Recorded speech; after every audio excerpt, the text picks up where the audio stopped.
So Sham, what should I say to my guests when they're asking me for suggestions on the menu? And we're gonna address that in 3, 2, 1, and here we go. Hello everybody, my name is Sham, known in the community as a responsible restaurant owner. And since 2008, I've been helping people and myself open and run restaurants out of the Silicon Valley, California.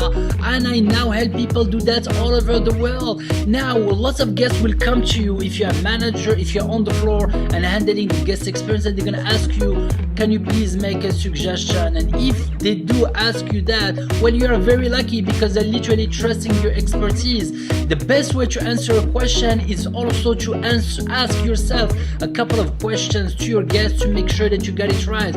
Well, do you have any food allergies or restrictions? That's the first one, so you allow them to refine where you can direct them. Do you prefer salty or do you prefer savory? That's also can help you, and based on that, you should be able to guide them toward the dish that's going to be most fit for them. I want to take a little tangent on this question because lots of the time the guests will say, hey, what do you think about this dish? Like for example, I want to talk about chicken kebabs, for example.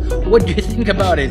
The waiter has always to say it is an amazing dish, never bash or say bad things about the item that's on your menu. It looks amazingly bad when a waiter discourages a guest from actually going for a dish.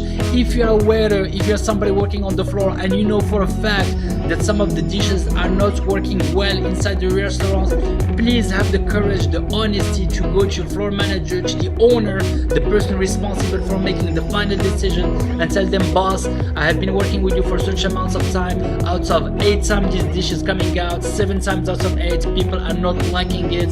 This restaurant is very important to me and I feel responsible to relate this experience to you. They're gonna love you for it. So when people ask you for suggestions, try to always ask questions in regard to the taste buds, in regard to the allergy, to save you a lot of time. And 2, when they decide to ask you point of view on their choice, always support their choice. Say, hey, this is a great choice, or even better, you have very good taste. Until we meet again, remember, this is Shab, the responsible restaurant owner. Subscribe, comments, activate the bell, and guys, all the action in my videos happens in the comment section. I will see you on there, and until we meet again, remember, the secret ingredient is love, baby. It's love. Yeah, absolutely. I love this restaurant business. I love it.